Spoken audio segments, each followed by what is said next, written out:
Hello everyone, my name is Claudia Escobedo, Family and Community Partnership Coordinator for the Head Start program. I want to thank you for joining me today as we discuss family engagement and school readiness, a partnership in discovery. We're going to get started with our mission statement. NCCAA works with partners to apply comprehensive strategies to eliminate the causes of poverty for the people of Nueces County. I want to start with this quote about the importance of getting parents involved in school. Behind the parents stands the school, and behind the teacher, the home. This pictures perfectly how important it is that teachers and parents work together to support children's education. For that same reason, performance standards tell us that we need to engage parents in all areas: education, health, family development, children with disabilities, transition services, and even before the baby is born during the pregnancy of the moms. So it's important that we engage parents, not only because we know that it is true, but also because performance standards require us to do so. Our objectives for today: participants will be able to define family engagement and the benefits of engaging families in an effort to enhance school readiness. Distinguish the 7 parent, family, and community outcomes framework. Learn about relationship-based competency skills in building trusting relationships with families. Identify the challenges that can affect a parent's ability to engage in the program, and develop practical strategies to reach out to the parents with whom we work. We're going to start with definitions. What is family engagement? A family engagement is an interactive process through which staff, family members, and their children build positive and goal-oriented relationships. It is a shared responsibility for families and staff that requires mutual respect for the roles and strengths of each other has to offer. Family engagement means doing with families, not to families or for families. We need to get families actively involved. When it comes to school readiness, the Head Start approach to school readiness means that children are ready for school, families are ready to support their children's learning, and schools are ready for the children. As you can see, we cannot do this alone. Parents have a big role in this process, and Head Start respect that role from parents. So programs as their children's primary teachers, programs are required to consult with parents in establishing school readiness goals. But what do we mean by family? I want you to think, what does a family mean to you? Well, family is an enduring relationship, whether biological or not, chosen or circumstantial, connecting a child, youth, and a parent or caregiver through culture, tradition, shared experiences, emotional commitment, and mutual support. Does all families look the same? Let's take a look at this. I'm going to change the screens.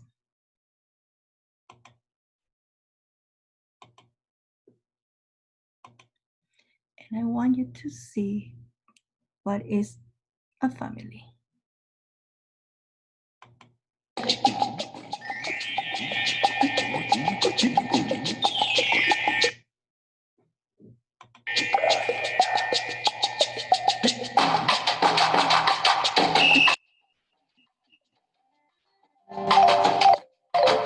This is my family, my mom, my dad, my sister Megan, and me. Esta es mi familia, vivimos juntos. This is my mom, Susan, and I was adopted by her. This is my family. My parents are divorced. My 2 moms are Marilyn and Adrian. My 2 dads are Michael and Barry.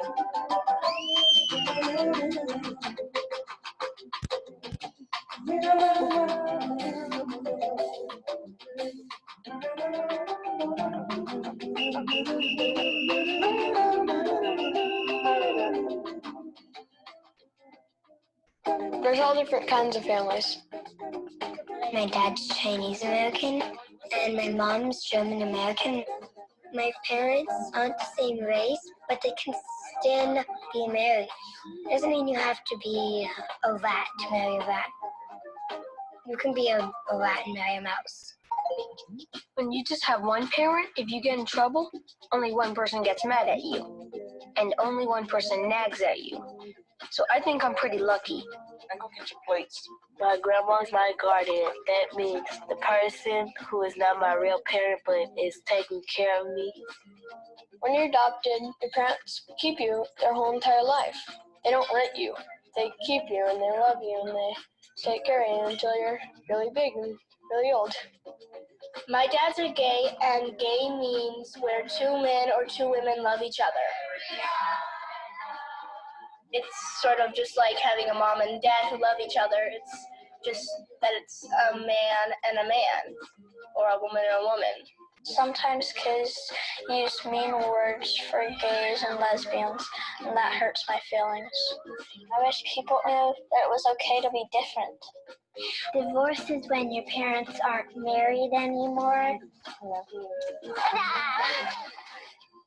Some kids think it's their fault, but don't think that because it's not.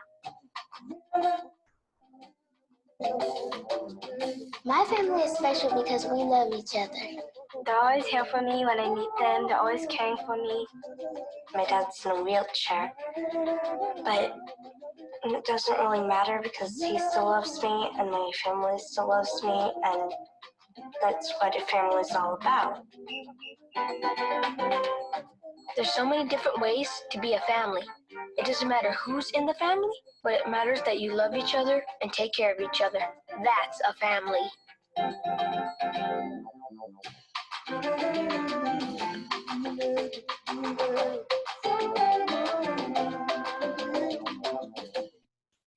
All right, so let's go back to our presentation.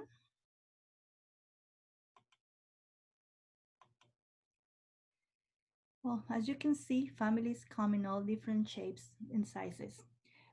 And we don't necessarily have to agree with that, okay? However, we need to respect because that's what the child comes from, okay? So sometimes our own values, our own points of view interfere with our work with parents. Did you know that parent involvement is the #1 predictor of early literacy success? So we need parents. If we want our children to succeed in our classrooms, we need to bring parents on board. So I'm gonna give you a couple of seconds to reflect in your work with parents. How our values, how our own perspective influence how we work with parents. Think of all the families that you have in your program, in your classroom. How they're composed, what's the composition of those families? Do you treat all the families the same? Do you have some kind of relationship with one family and another relationship with another family based on their family composition? Sometimes these things are not intentional. But it's important that we reflect because no matter what, we need to work with all parents in order to help all our children. So we need to base this in respect. Doesn't mean you have to agree with the family, but the more you understand the family, the more you're gonna understand and be able to help the child in the classroom. And when we engage families, that benefits the school readiness. So how does family engagement impact the school readiness? Well, when families are engaged, kids have better peer interactions. They are more likely to, if they feel supported by their family, they are more likely to interact better with other children. Their self-esteem and self-control improves. Children have more motivation and persistency. There is fewer behavior problems. Just think in the classroom, those kids that are giving you the hardest time usually have less family engagement. Reading and vocabulary growth. There are increased early vocabulary skills, increased cognitive skills, and increased literacy skills. So there's a lot of benefits when parents engage in the children's life. There is a lot of research showing and proving that. And as I said, if you think in your classroom, think of all those kids that are ready to learn, those kids that are ready to participate, that since that they are just growing and growing and growing, more likely those families are really, really engaged. And on the other hand, those kids that you're having trouble with, those kids that are not behaving or following the classroom expectations, more likely there are the parents are not so engaged because there is other things going on at home. And one thing that is important to remember, family engagement offsets the risk of children growing up in poverty. So we are already serving children that are growing up in poverty. So we want them to get better. And the only gonna happen, that only gonna happen if we engage the parents. And the impact goes a long way. It's not just at this age. When families are engaged from the beginning, kids do better in school. At a college survey, students pursuing graduation stated that despite their struggles, the fact that their families were engaged in the education made a difference. With these students, the studies show that they earn better grades and test scores. Kids enrolled in higher level academic programs. They were promoted on time and earned more credits. They had better social skills and behaviors, and they graduated and went on to post-secondary opportunities. So we are not just helping them right now, we're helping them for a lifelong education. There is another quote that I like. There is no school equal to a decent home and no teacher equal to a virtuous parent. So as we need each other, we need to understand that we all play a different roles. Parents are parents, we are teachers. So teachers are teachers. And we need to respect that role as help parents in the process. And as you work with kids in the classroom, family advocates are going to work with the families to help them because, as I said before, those kids that you see in the classroom that parents are not engaged that much is probably because they have other things on their plate and they know that the kids are doing well with you guys in the classroom, but they have other struggles. Just remember the criteria for families to qualify for the program are having kids 0 to 5 years old, which is very stressful. No matter how much you love your children, those kids demand a lot of you that age. But also the second criteria is to have low income, to be in the poverty category. So that's another stressor.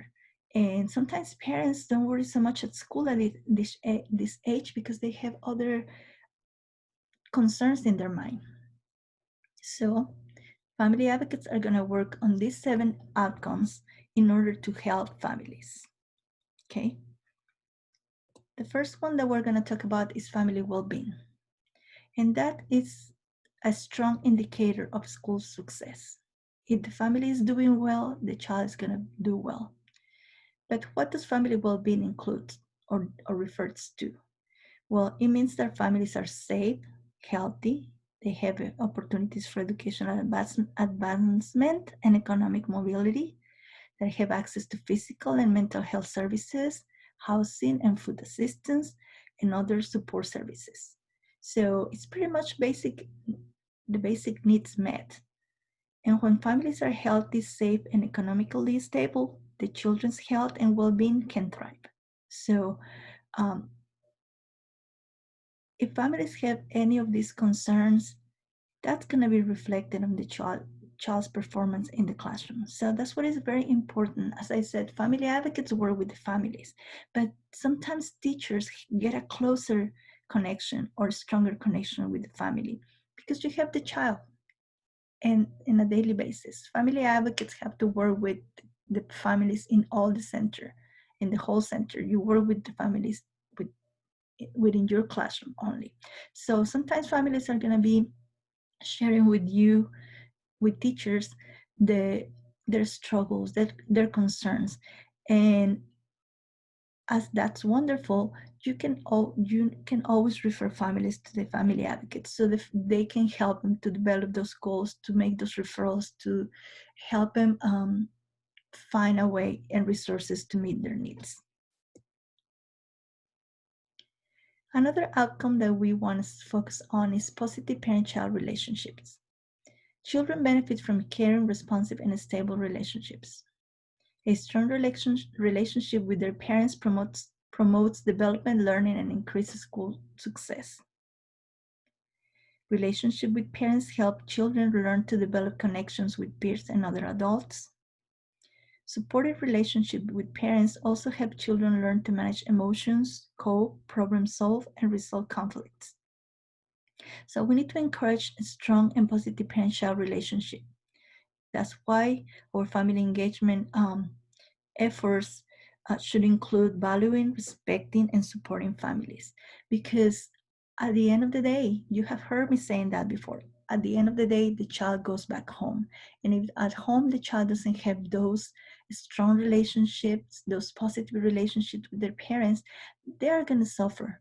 And you're going to see it in the classroom. The Head Start family engagement approach is also a two-generational approach. Okay, we know that I believe that parents want the best for their kids, but sometimes they didn't have a good role model themselves. So it's our job to help them develop and model for them those relationships, how a caring, responsive, and stable relationship looks like. When parents come into the classroom volunteering, they're gonna see how you guys act in the classroom. I remember when I've been in the classroom, I will talk to parents and I would say, hey, you know what? Little Susie is doing wonderful. She helps her friends. She's sharing, she's helping, she's this, and that. And the parent will be looking at me like, are we talking about the same child? How does she does things here? Because at home she's not. And you know, I will invite them to the classrooms so they will and share with the parents the strategies we use in the classroom to support those relationships. Sometimes parents didn't have that themselves, so it's our role as teachers to share those strategies with parents and support their relationship with their kids, because they are the first teachers. You know, we said that all the time, that families are the first teachers of their children. Well, they are not the first teachers, they are the lifelong teachers. Children are going to have several teachers through their life, but only one set of parents. So we need to work with families and learning about the child's unique learning preferences, strengths, and needs. You know, and that way we're acknowledging that they are their primary role as their child's first and lifelong educators. um, you are going to be the experts in the field. You are going to be the ones that know what's the child development process, that knows the screening tools, the assessment tools, and all that. But remember, the parent is this expert in their own child. So that's why we need to communicate with families to enhance their child's learning and development, because parents know their kids. So we need to get their knowledge from their kids and complemented with the knowledge that we have about family development. And in the case of the family partnership process, we use the tool for ongoing relationship building and a basis for supporting any goals that families have for their children's learning and development. Um, you meet with families, you develop goals for the children, and then the family advocates want to develop goals for the families. Sometimes families' goal is the same goal that they have with the child. They want the child to, for example, be potty trained. That's a very common example. Okay, as far as is we can say that's a child's goal. How can we make that into a family goal? Well, the family partnership process, the family advocates will discuss that with the parent. Okay, how can you improve your parenting skills to help your child develop that goal? So with the teacher, the parent is going to work on the child's skills. But with the advocate, we're going to be talking and working on the parent skills. Families as learners. Parents and families learn about their child's personality development and learning style. Okay? They cannot teach their kids if they don't learn about their kids.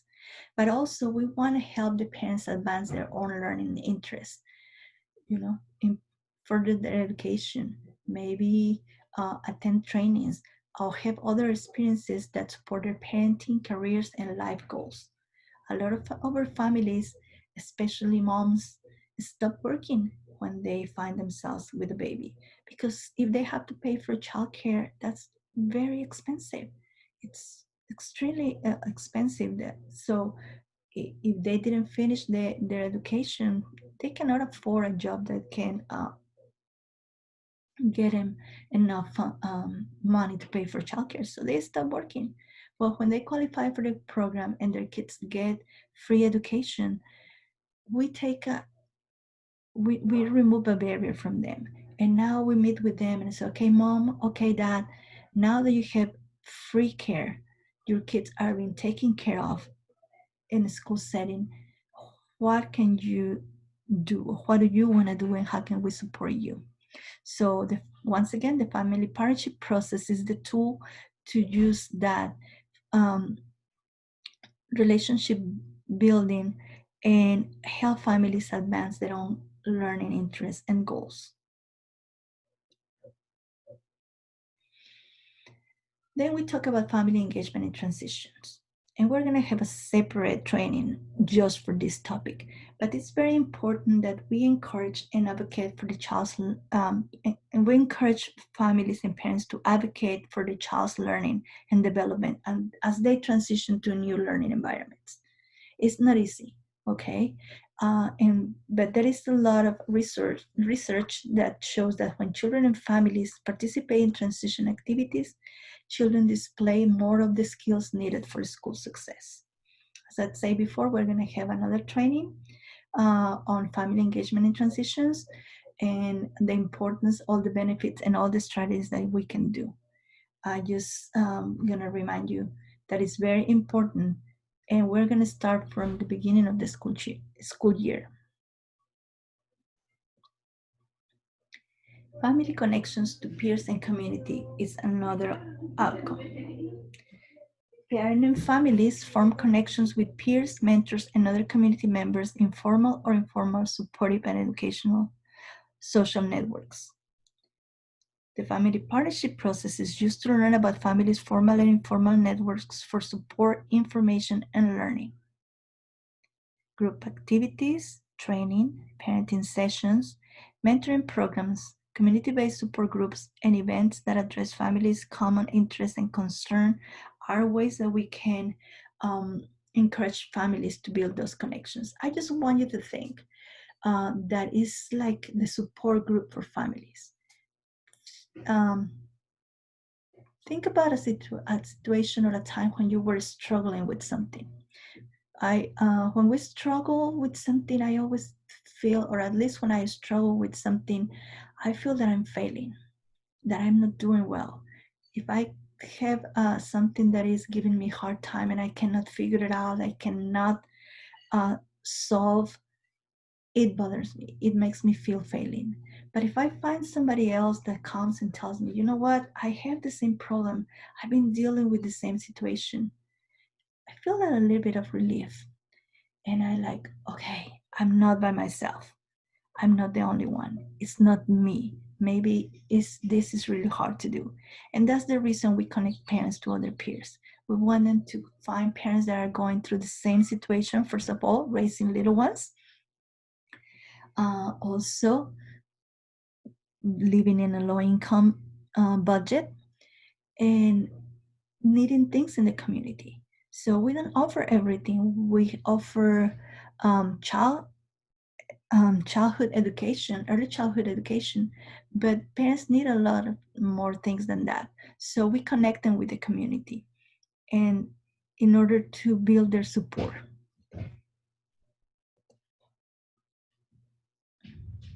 Another of the outcomes is families as advocates and leaders. Parents and families advocate for their children and play leadership roles in Head Start and Early Head Start. They participate in decision making, policy development, and organizing activities in communities and states to improve children's safety, health, development, and learning experiences. With the family partnership process, we're going to help parents to identify families' potential interests, skills, experiences, and goals related to leadership and advocacy. Okay. Our parents have those opportunities. They can participate in the advisory committees, policy council representatives for your center.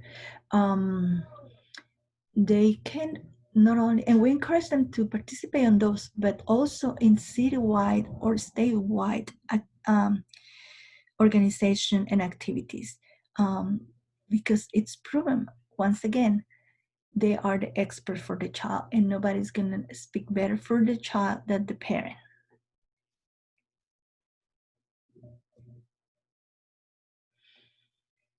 Going back to another thought, schools with a strong family engagement are 4 times more likely to improve student reading and 10 times more likely to improve math skills. So, wow, this is a big thing, right? What it's telling us, no matter how good a good teacher you are, no matter how wonderful teachers we have in the program, if we don't engage families, children are missing something here. We're going to do a little bit activity, and it's going to be related to our next topic. It's called color blocks. I'm going to put a slide, and I want you to read the color you see, not the word. Okay, so read the word, read the color, not the word. I'm going to give you about, let's see, you can complete this in a minute. Okay, if you are watching this with somebody, let's do it together. So let's see if it's fun. If not, that's a good thing to try. Okay, I'm gonna put the slide and see how long does it take us. I'm gonna try myself too.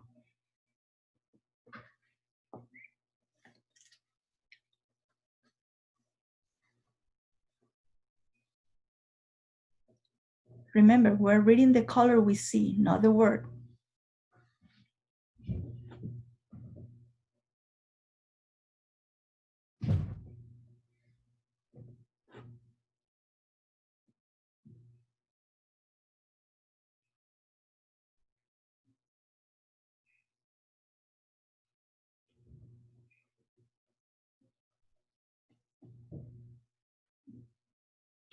Wow, was it easy?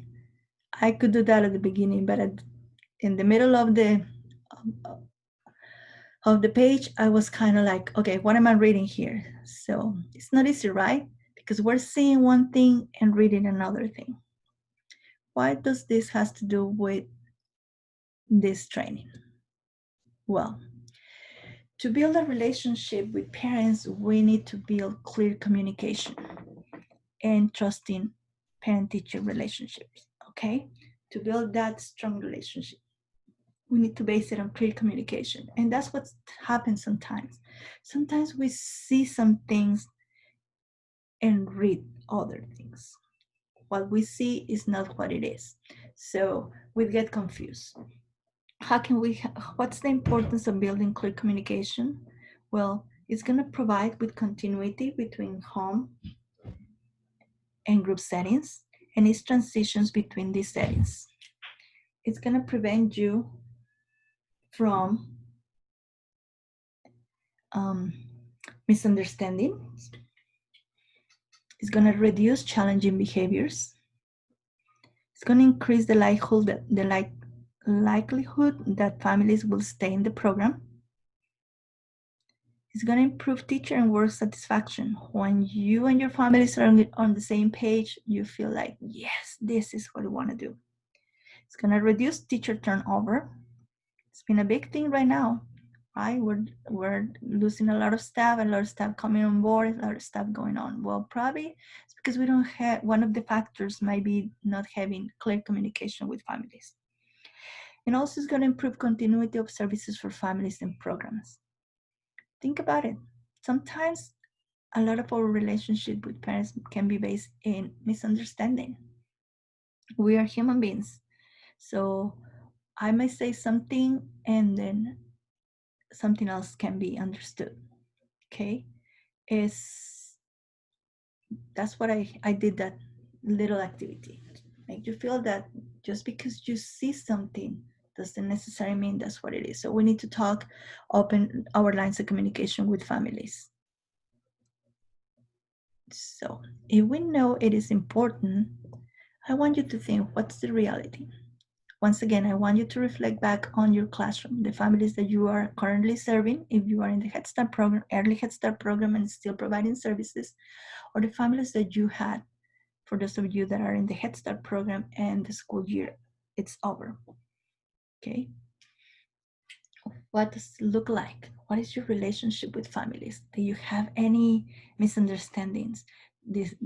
Were there any families that make you think, I'm out of this, I don't want to be here anymore? What were the challenges that you had? What made it so easy with some families to connect?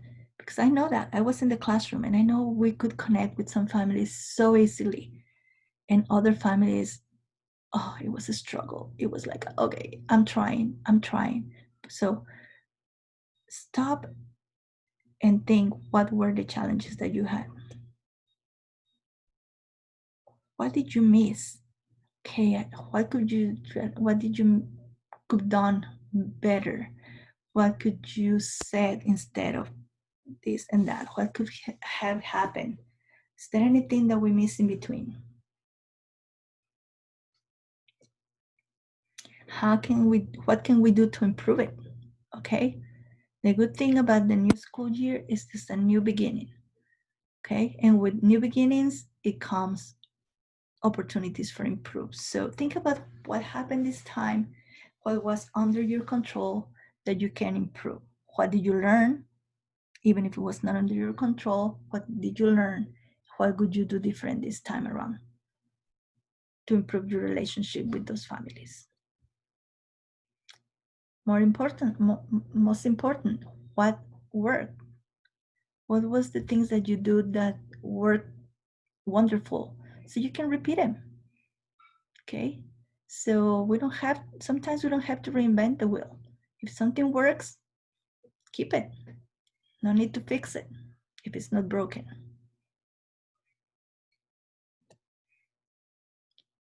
All right, I'm gonna show you another video about parent-staff relationship, and sometimes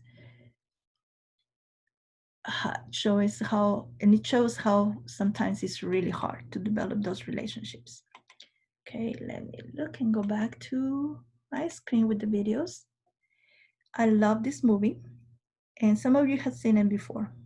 So this is a special story, and let me play it for you.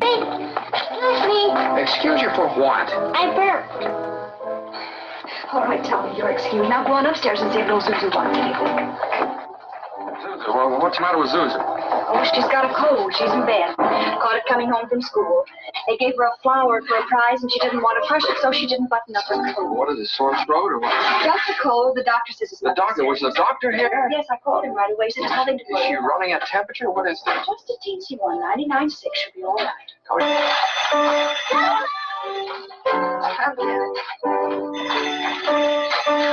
Hello? Yes, this is Mrs. Finley. Oh, thank you, Mrs. Welch. I'm sure she'll be all right. The doctor said that she ought to be out of bed in time to have her Christmas dinner. Is that Zuzu's teacher? Yes. Let me come in.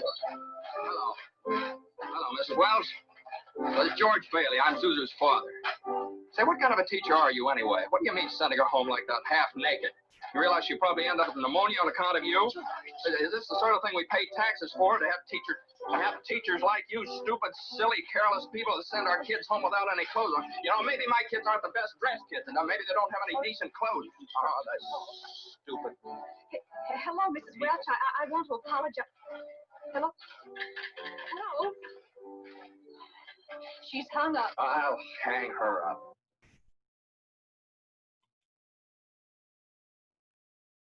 All right. Okay. Let's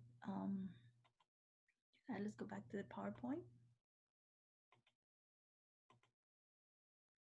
Does this sound familiar for you with some parents? Right? Sometimes parents come and they just get on you and start yelling, screaming, and all that. And I'm not saying that's okay. I'm not saying that's okay at all. However, as you can see in this video, and if you are not familiar with this story, this family is struggling with a lot of financial situations. And well, the girl came home with no jacket, and the mom had to call the doctor. So you can see that when said the doctor was here, which means a bill to pay. So the dad is at the edge of a very, very harsh situation due to finances. So he's just reacting. And as I said, it's not okay, not at all, but we need to understand and don't take it personal. I know it's hard, it sounds hard to do, but if we build that connection with parents, we might know what the parents are going through. We might know how can we help them to overcome those barriers, the financial barriers, the health barriers, that the lack of services that they need. So once again, I'm not saying this is okay, but what is important to avoid and prevent those kind of situations, it's to get familiar with your families, how their needs, and how can we support those needs in order to be met. So when building trust in relationship, there are challenges. There is no time, or parents or staff have no time or are in a rush, especially if they have to go to work. From the parents' perspective, they come, drop off the kids, go. And then sometimes you don't see them because it's usually grandma, and you cannot talk about those things with grandma or somebody else that comes pick them up, or the daycare that picks them up. So you don't really get to see the parents. Or the parents come when you are busy, right? You are in the middle of their rush time, serving food, preparing meals, going outside, and things like that. So it's very important to understand that that's a big challenge. Stress. Families have a lot on their plates, and sometimes one more thing is one more thing, and that's the thing that spills the whole thing, you know. In Spanish we said, es la gota que derramó el vaso. That's the last thing they needed to just burst and start getting on you. They're in denial. Remember, when families, or when not only families, any type of family, when you have struggles, you don't want to talk about it because it feels like you are having some kind of failure in your life. Okay, and that ties up. It is very, very tied up to the culture as well. I know there are cultures when getting assistance is against my pride. It's not what I'm going to do. And so even though they know they qualify for the program, they still want to keep some pride and deny that they need services. And that's something we need to understand. Attitude, that's true. Sometimes parents come with an attitude. When we talk to family advocates about the family development plan, we talk about how for so long families needed to show a need in order to qualify for services. So they have that already, they are defensive. They are already defensive about, okay, and you have heard that before. Are you better than me? What do you think? So it's the attitude sometimes that the parents bring. But if we understand their situation, we might understand their attitude. I shared with you before when I was in the classroom and I used to have a child. The, the mom was very defensive and she had that attitude with us. Um, she always referred to me as the skinny teacher. She never used my name. She always talked to the child and he said, let your skinny teacher know. Or she would say um, to my cyber manager, oh, I talked to the skinny teacher. My assistant teacher was a little bit bigger than me. So she was the big teacher. And that was like, okay, at the beginning, I felt like, what's this? Why are you calling us those names? But that's when we take things personal. Getting to know the mom, we knew that she had come from a very affluent family and got into a very um, struggle financial situation.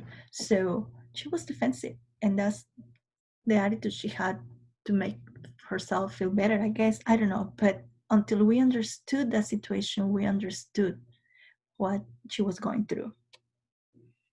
They're overwhelmed, both. And actually, everything works for both, okay? Also, teachers may have attitude or maybe in denial of having trouble with the parent. So we're overwhelmed, all of us. And we have no trust. Because of all those things, we have not had a chance to develop trust with the parent or the parent with the teacher. Lack of communication, as I said before. And just because we talk doesn't mean we communicate. Okay, so we need to make sure that we are communicating, and a good communication involves listening skills or personal perceptions. Okay, oh, I think you are doing wrong of this, if I were you, I would do this, but we're not in the same situation. So that's what is important, that we look into that. And then another can be depression. Parents are depressed, or we are depressed. Hello, we're not exempt of that. So but from the parents' perspective, if parents are depressed, they are not going to come enthusiastically. They are not going to participate. They are not going to just go with the flow. Okay, so how can we do? What are some strategies? First of all, communication, clear communication, involving listening skills. Not only what I have to say, but listening to what the other part have to say. Empathy. Empathy means to put ourselves in the other person's shoes. Sometimes we say, if I were you, I would do this. But before we said that, we need to take in consideration where that person is standing on. Okay, if you were her or him and were having these exactly things going on, what would you do? And sometimes it's not about giving solutions, it's just about feeling what the other people is feeling. Okay, so have empathy with families. Establish friendly relationships. Okay, do we have a happy face when families come? Do we have a friendly face, a friendly environment with the kids and the families? They feel confident to leave the children with us. Focus on the strengths, not on the weaknesses. Okay, um, I don't know. Look at something, small things every day that bring some people up. Okay, is mom coming on time? Great, mom. Okay, it's the child was coming late, but hey, today you brought it on time. Is he taken care of? You can tell. There are little things, and sometimes the strengths we can find them in the little things. I love that hashtag. Is the little things, because that's what makes the difference sometimes. Avoid taking it personal. Going back to the example I just gave you, she used to say, hey, the skinny teacher, skinny teacher. I was like, no, I cannot take it personal because it's not gonna help. So I know I like Esmeralda, the Q-tip technique. Quit taking it personal. Reflect on your feelings about working with specific parents.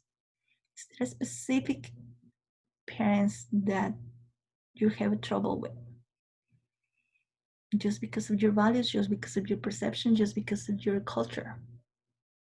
So let's think about that. Avoid assumptions.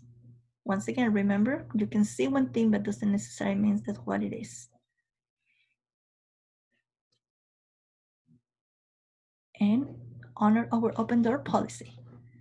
Making parents feel welcome. That's gonna help us. Because when they come, when they see how you work with the kids, when they see you're caring, that you are working hard for your kids, parents are gonna value that. They're gonna understand. They're gonna learn from you. As I said, welcoming environment. And that brings volunteer opportunities. But that's another topic for in-kind. So, what are the key elements for an effective family engagement? We already said it, build a relationship with the families of your students. Relationships matter. Make it interactive. It's not just the teacher doing, it's what can the parent do? How can the parent get actively involved in the situation? Hands-on, active participation. Ask them to build something for you, to decorate the bulletin board, to come and plan an event, to come and read for the kids, to come and help during your outdoor activity, to come and help you do the check out the playground to ensure that it's safe for the kids, to come and volunteer in the gardens, to come and take the nutrition classes. All those things are gonna promote more participation. It has to be collaborative. I hope I said it right. Both parts have something to share and learn from each other. So once again, what are your parents good at? Bring them over. Do you need somebody that knows how to organize events? Well, that's going to be a parent for your committee. Do you have a parent that is really good about is very creative and has a lot of art skills? That's going to be your one to decorate around and plan creative activities for the kids. Things like that, okay? You have parents that love outdoors. Well, those are going to be your ones that come and do garden for you. It has to be developmental. Build capacity versus providing services. Families need to feel that they are growing with you, that they are improving, that they are doing something, not just coming and listening to something else. One more thing to listen, one more form to sign, one more lecture to go over. No, they need to feel that they are building capacity, that they are doing something, that they are growing in their personal self. It has to be linked to learning. Provide opportunities for learning from each other. Okay? When they come and interact, they're going to learn. As I said, parents are going to learn your skills, but you also have things to learn from families. You're going to learn how little Johnny gets comforted better when you see how mom talks to him. Okay? Even though you know all those conscious discipline skills, maybe there is something special about mom's strategy, that we can learn. So now we're going to talk about relation-based competencies, because this is going to this is what is going to help you build those skills in order to strengthen your relationships with families. So what are relation-based competencies? Well, they refer to the knowledge, the skills, and the practices that you use to engage families effectively in positive goal-oriented relationships. It's 10 of them. Don't worry, I'm not going to go through all of them. I just want you to know that there are 10 of them. First of all, relationships have to be positive and goal-oriented. If we don't have a goal in common, it's not gonna work. Okay, so what's the goal that you have with families? The child. And that goal has to be a positive one. Then you need to be self-aware and culturally responsive. You know, the relationship had to be self-aware and culturally responsive, which means understand your own culture, but respect other people's culture as well. We need to understand family well-being and families as learners.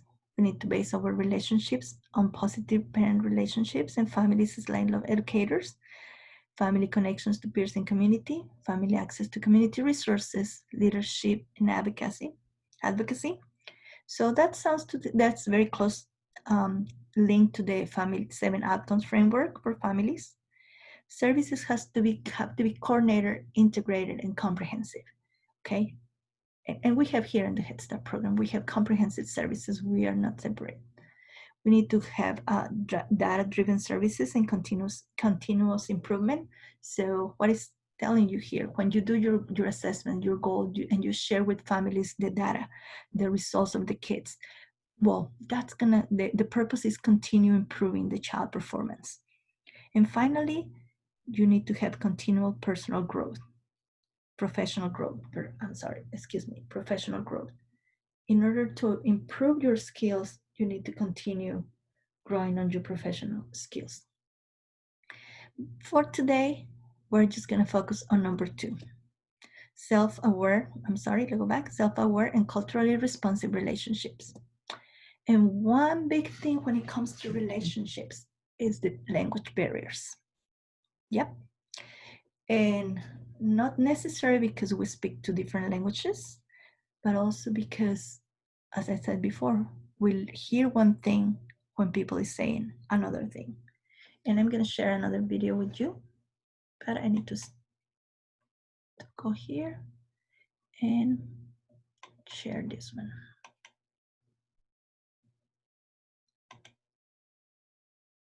I had a lot of fun last night. Yeah, me too. I mean, the movie was lame, but... Oh, bonjour, Jessica. Hi. I mean, bonjour, Jacques. Comment allez-vous? Parfait. Et vous? Jacques, this is my boyfriend, Derek. Derek, this is Jacques, my French teacher. Enchanté. Je viens de finir de noter vos examens. What are they saying? I know what he's really up to. Vous avez des fleurs? Oui, c'est pour ma petite amie. Vous pensez qu'elle va les adorer? Ah, elle va les adorer. Je m'en vais la rencontrer maintenant, mais ça m'a fait plaisir de vous rencontrer ici. Hey, buddy, I'm right here. Ah, nice to meet you too, Derek. Don't get hit on by a language barrier. Access bellevuecollege.edu/. All right, what was that? What were you saw? Right? Sometimes we get confused. I mean, if families don't speak the same language, that's going to be a huge barrier. But as I said before, even with the same language, sometimes when we say something, people get a different interpretation. So we need to be aware of that. Oops. So self-aware and culturally responsive relationship, it means understanding the cultural beliefs, values, and priorities of families to get them engaged. Okay, that's the key to the family engagement process. Families' cultures are complex and influenced by many factors. Okay, so a culture is not just something that, well, you can say that includes tradition, countries of origin, geographic regions, ethnic identities, cultural groups, community norms, sexual orientations, gender identities, educational and other experiences, personal choices, and home languages. So a culture is a very complex thing to think of, and each of us has our own culture. And yeah, he says countries of origin, but even within the same country, people that are from the same place, even from the same family. Cultures are different. You are adults now. You have adult family members. So you have brothers, sisters, and they have their own family. You're gonna find out that your family, your personal family, is different than your sister's family culture. Because it involves other things. Each family start creating their own traditions. So it's something that we need to learn to be self-aware of our own, but also responsive to other cultures. I want you to reflect on your own beliefs about caregiving practices. Okay? How that changes. I had a good experience that I have shared before with you guys. As you know, I'm from Mexico, but I've been living here for 25 years already. But my family lives there. And me and my sister had a baby almost at the same time. Well, in Monterrey, Mexico, they start potty training children when they are 18 months old. No, I'm sorry, I'm lying. When they are 12 months old. Yes, because my baby was a year and they were already potty training. Here we don't start until they're around 2 years old. So, oh my gosh, it was a constant thing. Okay. My sister trying to potty train her daughter and getting mad at me because my daughter was wearing Pampers, diapers still. So every time we visited, it was a struggle. It was like a barrier because every time she will volunteer to change my daughter's diaper, but I would know it will follow with that. Oh, your mom should know better that you're ready for underwear. You should be potty trained already. Oh my gosh, it took forever, to the point that it was really stressful to visit her. All right, time passed. When my daughter was about 2 years old, I started potty training her, and guess what? My niece was potty trained by that time as well, because all that year that my sister was potty training didn't speed up the process. Okay, so she came over and she's like, "Oh, she's fully potty trained," and I said, "Oh yes, my daughter is fully potty trained as well." What? How did you do that? Well, she was ready, and your daughter was ready as well. So sometimes our caregiving practices differ, and that makes our beliefs interfere with other people's beliefs. Discipline is another big one. The role of language, we already talked about it. Independence and interdependence. How that differs from countries to countries. Okay, going back to the cultures from different countries. I'm here and I live here, and I heard sometimes people saying that, oh, when my kids are 18, I'm done and they graduate. Wow, that's not what I think. I myself didn't leave my parents' home until I got married, and I got married at 27. I was still living with my parents, so was my husband living with his parents. And that's the culture where we come from. So some people may see it as, oh my gosh, wow. And we get those comments when it comes to things like this. Learning and development. What do you think it's the child ready to? You might be thinking that the child is ready to learn some things, right? Reflect on that. And then the parent comes and then tell you, no, he's for, I don't know, EHS. I still give it a bottle at home. And you think the child is ready for learning and development. And that he's ready for talking, learning and development, that he's ready for the sippy cup. Well, what's going on in the family? What's the family culture? Maybe it's the baby of the family. If it's the first child, more likely mom is going to be ready to do that transition, or maybe not. Maybe it's going to be the middle child. So that's some things that we need to take into account. Communication with adults. How do we communicate in our culture? Do children talk? I grew up listening to my parents saying, kids don't get in conversation. You listen, see, but stay quiet. That was my motto growing up, hearing from parents. from my parents. So to me, sometimes it's hard when I'm in an adult conversation and a child just talks and gets in the conversation like he's part of it.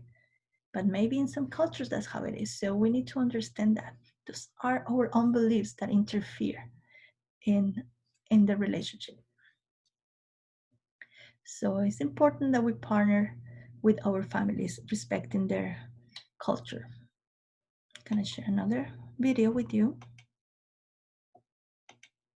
if it opens, about how another program is doing this.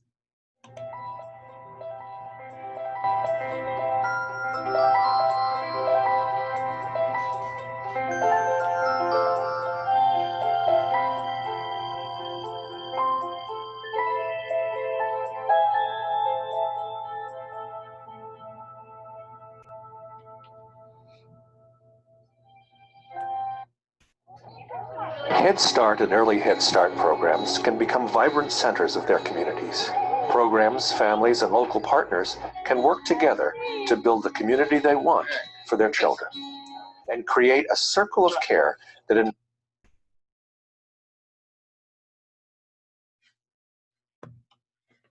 Oops, let's see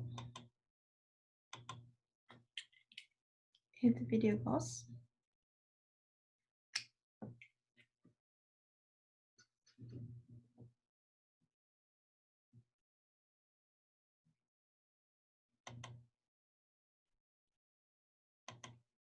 Okay, let me escape and try it. enriches the lives of the children and families they serve, promoting wellness for the entire community. The Red Cliff Early Childhood Center is one example of a program that responded to the collective vision of their families and community leaders. Then he's going to say, Gawin and Buckade. I'm full no. In the far northwest corner of Wisconsin lies the reservation of the Red Cliff Band of Lake Superior, Chippewa. Ojibwe people have been living along the magnificent shores of Lake Superior and the Apostle Islands for many hundreds of years. Here in Red Cliff, we have roughly about 1,500 members, and the people overall have a very rich cultural history that dates back a huge amount of time. Probably more than anything else, a child needs culture, maybe with the exception of love. A child needs a place to come from, a set of ideas and beliefs, and a framework for how one lives one's life. For children to be ready for school, they need to have a sense of self and a system that makes sense to them. At the Red Cliff Early Childhood Center, the strength of traditional culture was used to connect families, the community, and other programs that serve children and families. Understanding the wishes, wants, needs, hopes of the community itself comes first. So it's not a top-down process. It's really going to the community and saying, does this make sense? What do you need? What do you see? The goal is to... Innovative community partnerships are critical to the program's success.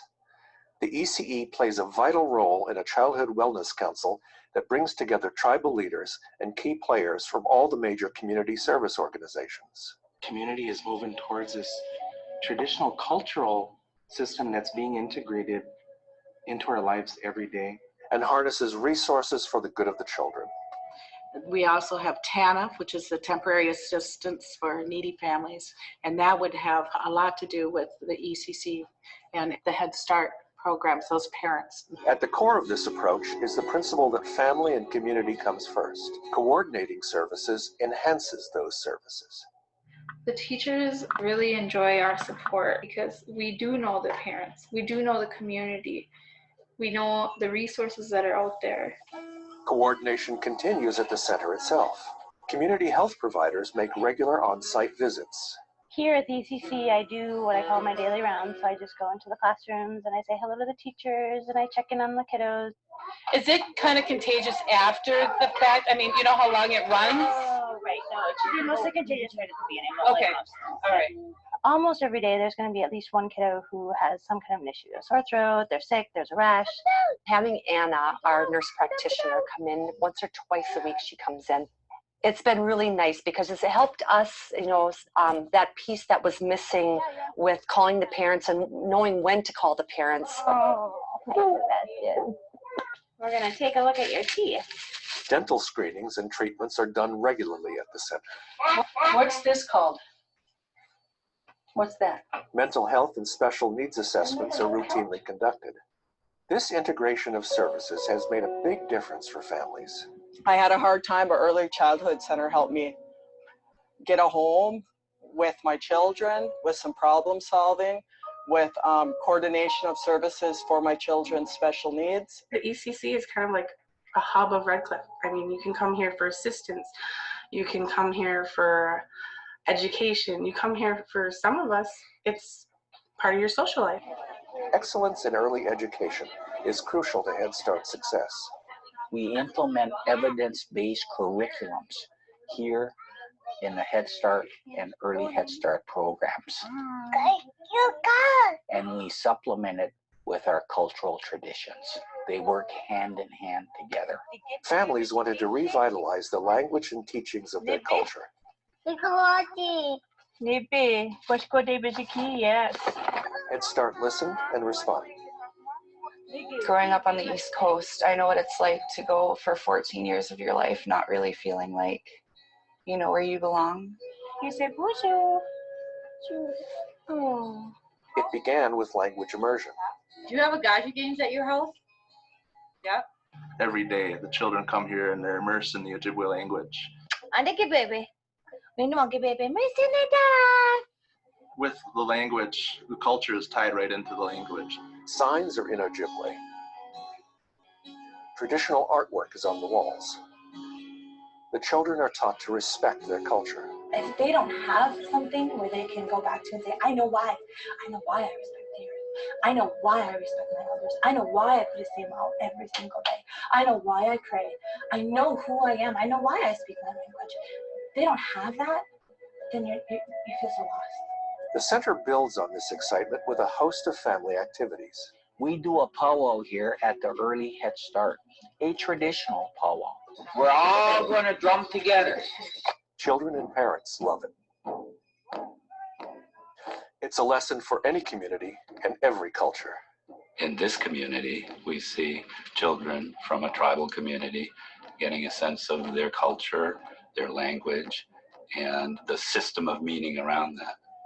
But it's not just about a tribal community. All children need a sense of place and something that gives them a sense of who they are and where they're going to go. We want them to be able to walk in both worlds. We want them to become doctors, teachers. Just as every child is individual and unique, so too is every family and every community. Feel your heart. We also want them to know who they are and their own identity. Who can feel it? I can too. And the programs that serve them must ask themselves, what is our gift for our children? It's beautiful to see that that's what the people have come to realize is really, truly important. And so that's the gift that we're bringing to the children.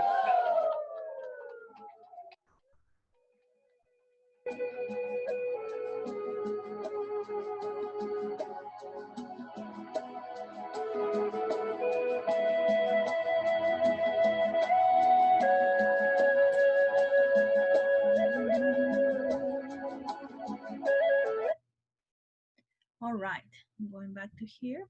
Okay, share again. I guess this video was very, very explicit about the importance of cultivating and understanding children's culture, respecting, welcoming them, and celebrating it. And your own culture as well, not just the children's culture, the families that you serve, but also our own cultures. So when it comes to language and culture, what are the challenges? Well, the differences. Yeah, we all come from a different culture. Sometimes it's a different language, different beliefs, fear, fear of the other culture, fear of not understanding, fear of not fitting in, stress. It's stressful, okay? When you have kids in the classroom that are learning two languages at the same time, sometimes it takes longer for them to talk because they have that stress of what's gonna use, which language should I use here, which one is correct, how are they gonna feel. Family separation sometimes is a stressor of the cultures. Depression. But you know what? Some strategies: learn simple words in their own language. Basic words. Let me tell you. I know for some children, especially dual language learners, language is tied up to emotions. So when I had kids in the classroom that spoke Spanish, I could connect better to them if I spoke to them in Spanish, even if they understood and spoke English. If their primary language was Spanish, I knew I could connect better because that was their primary language and it's connected to their family. So learn simple words, okay? Ask the family what words are important or what would be important to learn. It would be great to connect with community organizations, you know. Then we have Hispanic League here. It's an Asian association organization here. So we may go out and connect and learn about it. The pictures we post around the school or the classroom. Events that were English, have events where English is not required. Okay, how about to have the Cinco de Mayo with parents conducted it in Spanish? I don't know, let the parents be part of the process. Invite them to share their culture. Okay, when parents come and show who they are, like in the video, they feel more connected, they feel respected, they feel welcome, and they are more likely to participate and engage and develop a partnership with the teaching staff. So I want you to think, what are you doing at your center classrooms to promote self-aware and culturally responsive relationships? Think about all the ways. How do you welcome your families? How do they feel? Do you have opportunities for them to show their culture, to share their culture, to participate culturally wise? Think about it.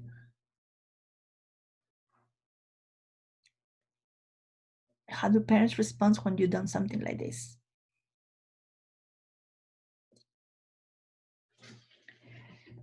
Okay, before we finish here, I'm gonna review the agenda.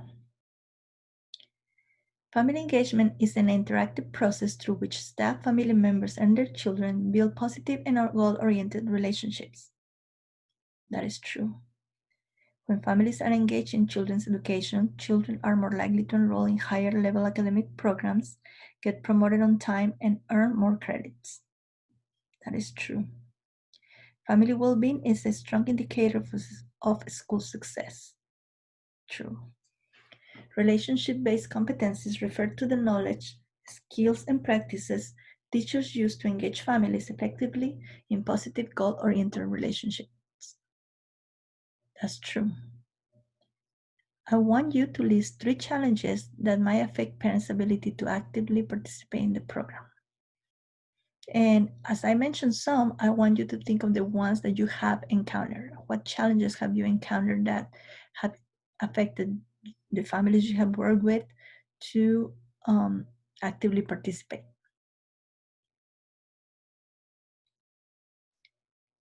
List 3 activities that you will implement in your classrooms to reach out to your parents and promote family engagement. And tie it up to number 5. If you list those 3 challenges, give me 3 strategies that you will implement to overcome those challenges.